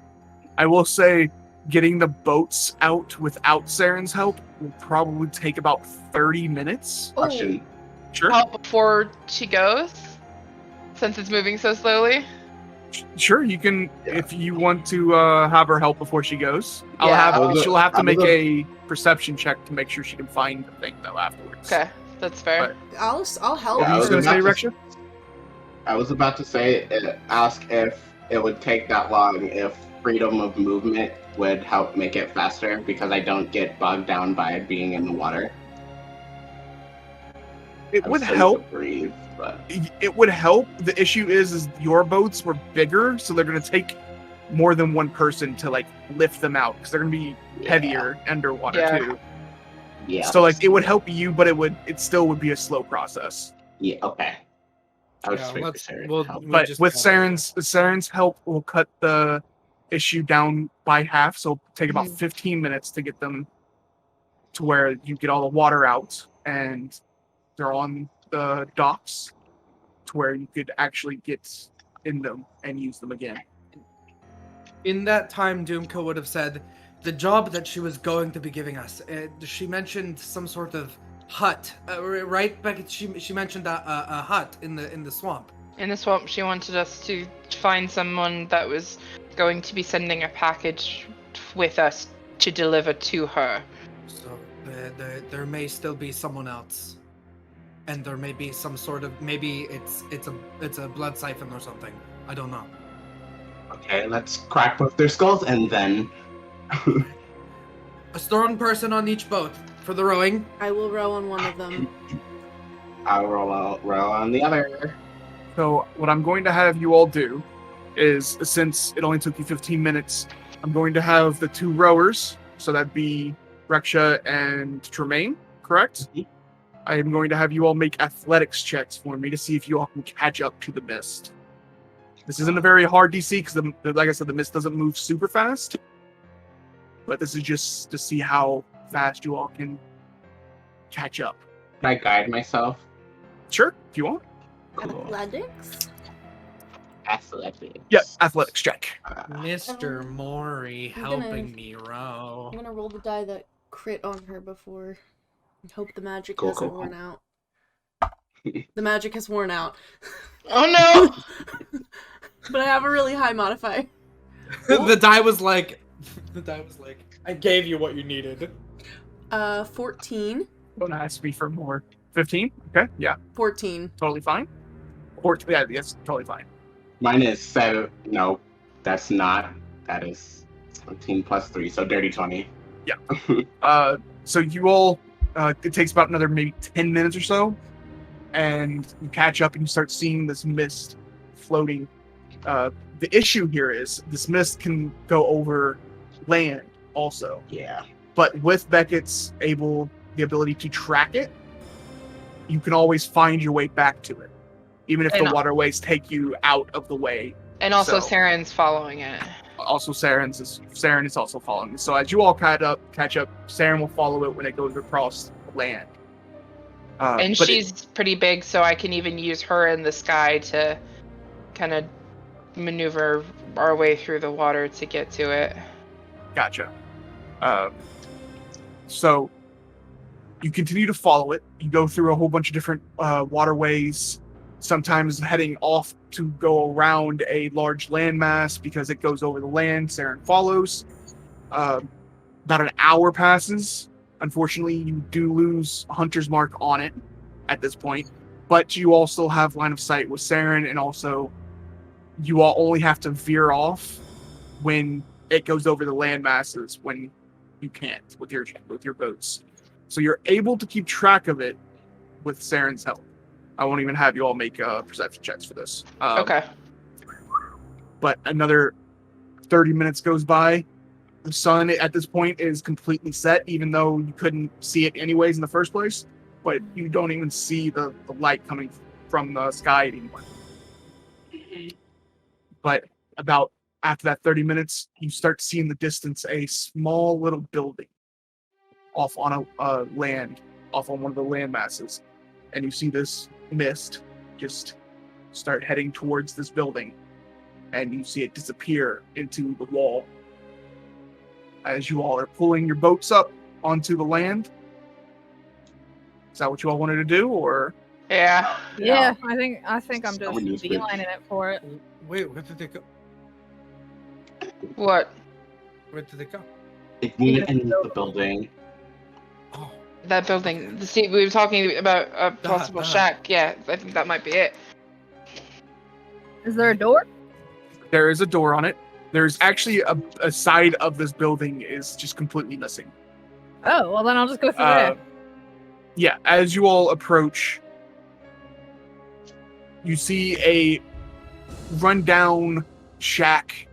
One side completely missing. Looks like it's been crumbled. There's an old hearth in here. There's like some old rundown table with like a chair also. Looks like to be a makeshift like cauldron and a stove here also, and like a completely empty bookshelf. You do notice that off into the corner, looks like there is a trap door that leads into some kind of cellar or basement of this building. Do we go down? Yeah. Is it locked? You walk over to the door. It is not locked. Sorry. just into the cellar in the abandoned shack in the middle of the swamp at night. Just a regular day for the The Iron. vampire fog. Let's go down. I open. I'll back you up closely because we don't know what's in there. I can't Is see anything, it but I can big go enough for in. Saren? Oh. Probably not. I'll probably have her wait outside. It seems like Saren could fit down here, but as you drop down, it seems like it starts off as a tunnel that is narrow, like the one that you all found underneath the lighthouse. Mm. Yeah. So Saren could fit, but if the whole tunnel is like this, Saren's going to be very uncomfortable walking through here. But that's up to you. She could fit though. I will ask her what she wants to do. Would you like to accompany us? I would like to stay with you, Beckett, of course. Okay. We'll figure out a way to turn you around then. Might I know that this is not something I normally request, but might I actually go in first just because if something fights us down there, I don't want to be shooting a bunch of magic into your backs? That's entirely fair, I think. Yeah, I can't see anything. Yeah. It's too dark, so that's fine with me. I mean, I can crouch. I have pretty good vision down there. 120 feet each. Oh yeah, and then you could use Zach as half cover. Yeah, you can use me as half cover. All right, but if If I you need say to get shoot, down, I will duck. I will duck. Right. All Okay. right. I'll Don't go hit my second. head. Okay, thanks. I mean, I don't want to shoot a lightning bolt through the back of your skull. we don't really have the element of surprise here, I mean, so you does it have really evasion. matter if we light a torch or make some sort of light? I can just do dancing Reksha, lights. you know in your history or the studying that you did, you do know that it takes time for the vampire to like regenerate. Yeah, so we So- should Good just time. We should just go. storm then- this place. Yeah, give us torch those it. drow dancing lights. I will do the drow dancing lights for everybody's benefit. Yeah. Okay. That way everyone has free hands. All right. Yeah, so that will, so I don't even need to worry about it. You'll go first. I'll go after you. Okay. Oh, I'll go next. Okay. Put Tremayne in the middle. Yeah. I don't mind going in the back if Beck wants to be in front of me, but if Beck wants to be behind me, he'll go back. Yeah, he will go in front of you. Okay. All right, so hold on. Let me get this order again. Zach, Dumka, Dumka, Tremayne, Tremayne, Beckett, Mm-hmm. Saren, or is Saren gonna be at the back? Saren can be at the back. I Okay, think. so Beckett, Reksha, Saren. Okay, so Yes. Reksha's pulling up the rear. Mm-hmm. Outside Yes. of Saren. Saren Yeah. is technically the last person. Gotcha. Okay. Alright, that's on the right layer. So, you all walk down this tunnel. This is very similar to what you all walked through underneath the lighthouse. The same I wonder dirt. how many other ones she It's has. very muddy. It's very damp. You feel some moisture from droplets of water coming from the roof, just from how wet the soil and like earth is here. And there is some like support beams that is keeping structure here. But again, you feel like if one wrong like move, one like explosion, one like big hit to the wall with like a heavy weapon, this tunnel would just come collapsing down on you. So you move through with the dancing lights of Zach. It's actually not far before you start to see a faint purple glow coming from a chamber ahead. Are you all trying to be stealthy at this point? It's kind of hard with the dancing lights, but it's something that you could attempt. I could turn off the lights if you guys want to stealth. If not, let's just do it. I think just sort of speed and efficiency. Yeah, I at think we're this just point. trying to go. Yeah, I the think we're more just moving. I time don't think we we're give stealthing. her, Also, Yeah. we're not stealthy, and if the lights are off, like Reksha and I don't think can see. The music though. Yeah, it seems like it's back up. Hello, we're back. Sorry, just a little blip. All right. So I don't know when it cut off, so we'll just start back. Yeah. The cavern opens up into a large excavated chamber that is 75 feet in length and about 50 in width.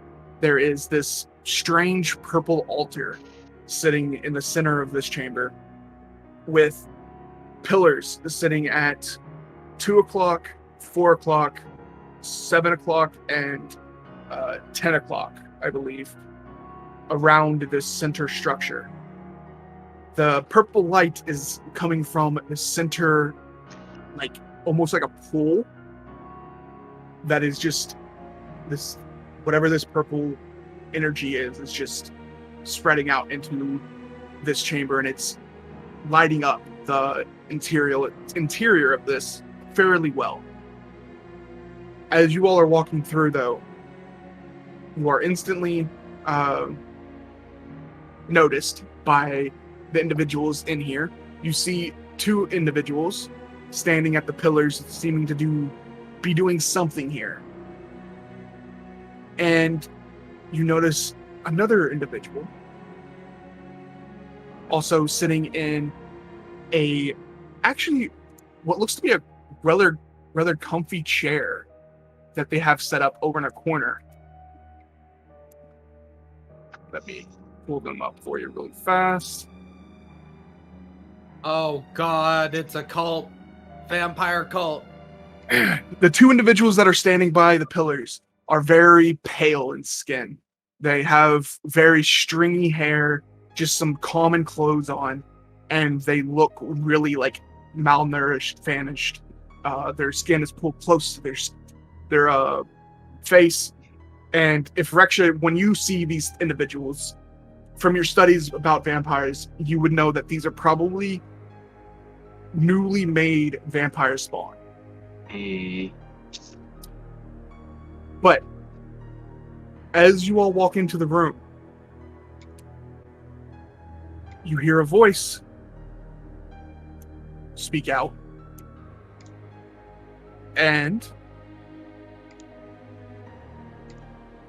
well, isn't this a surprise?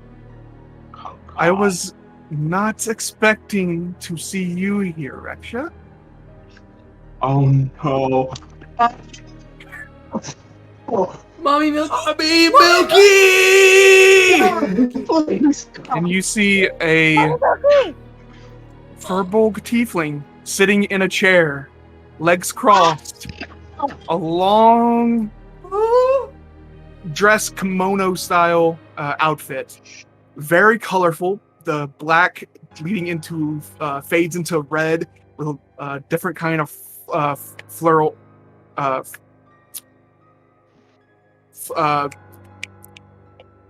The flower pattern. What is it called? The Floral? Thank you. Yes, thank you. That right there. Thank you, Kristy. Pattern along the edges of her dress, a long ponytail that goes down onto the armchair, just sitting there smoking a pipe.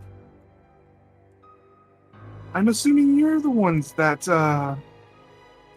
has made Miss Ravenosa return here in that form. Did you come here to join me? I would very much like it if you did. I have missed you. Reksha is like literally snarling. Like a dog.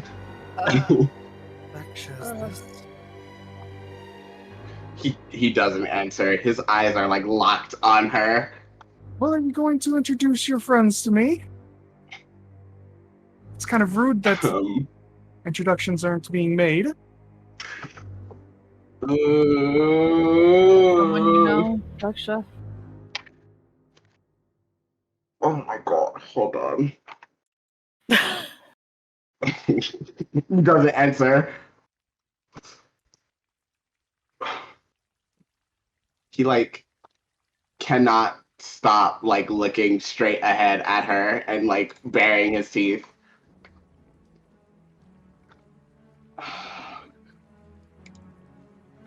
Can I put a hand sort of just on your arm just to kind of like ground you in case your brain is going to a very, very different place, just to kind of like remind you that your friends are here? It seems like you were not happy to see me. Why is that? So you're not here to join me? What are you doing here?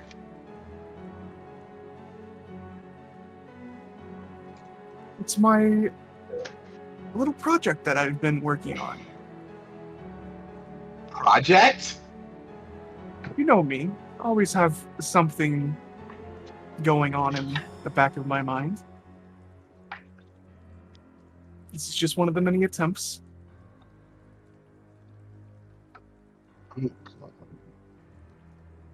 You need to pack whatever this is up and get out. Now, why would I do such a thing? This is such a good feeding ground that has been very useful.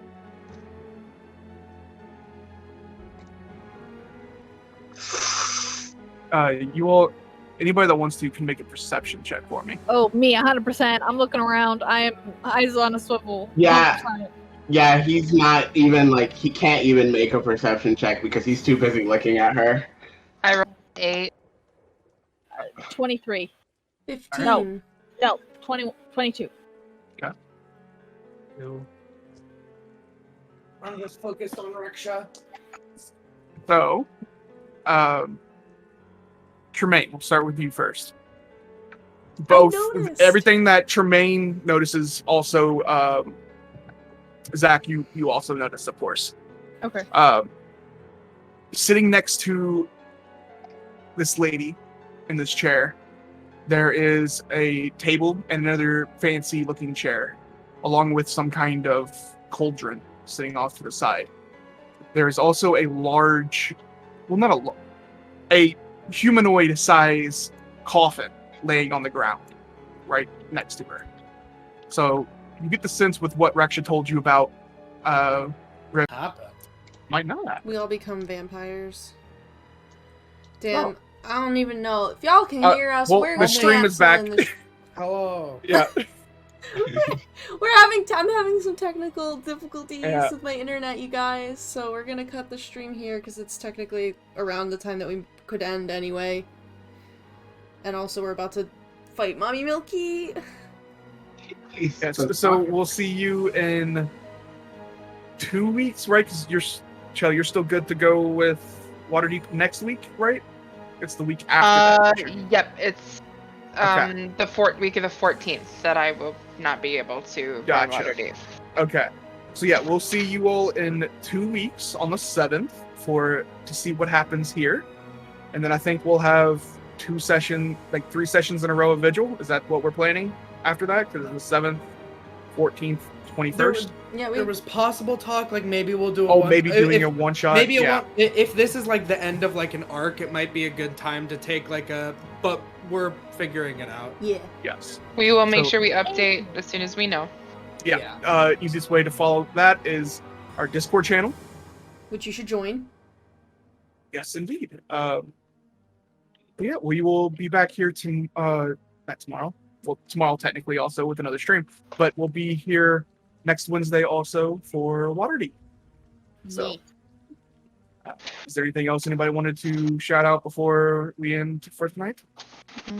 Nope, I love you. I'm gonna shit. Mood. Well, if that's the case, did you have something? No. Okay. No. Well, before the stream cuts out again, we hope you enjoyed watching, and we will see you all next time. Don't forget to add that fishing bonus. Love you, Bye. Bye.